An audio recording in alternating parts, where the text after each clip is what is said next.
Hello and welcome once again to Beatle University. I am Professor MOPTOP, and as we prepare to discuss what is very possibly the weirdest and strangest release from all of the Beatles, which is Revolution 9, Number 9, we're going to take some time to discuss what might be another one, even weirder yet.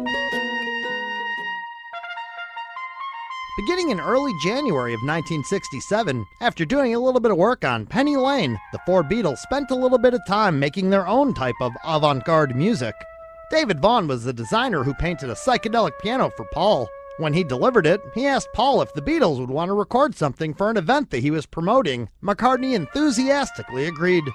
The Million Volt Light and Sound Rave was an art fair in London that showcased light shows and electronic music which took place in February of '67. The Beatles recorded a collage of noise for this event. It was titled The Carnival of Light.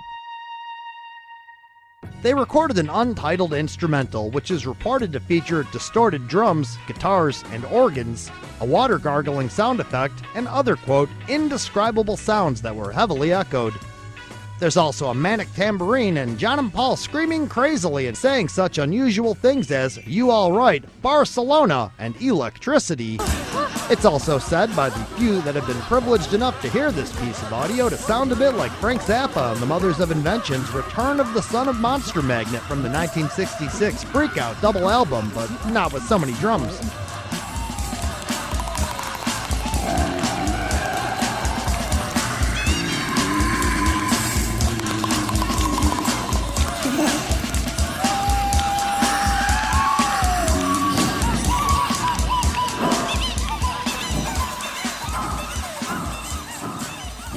As they recorded the song, Paul instructed the others to just wander around and do what you feel. It's unknown how many participants there were. It might have just been the four Beatles. It might have been the four Beatles and whoever else was around at the time. After about 14 minutes and some additional tape loops added, a copy was made for Paul, who took it away, gave it to the organizers of the event, who played it once, then gave the tape to a guy named Ray, who took it to San Francisco for a similar event, and nobody knows what happened to that copy of that tape.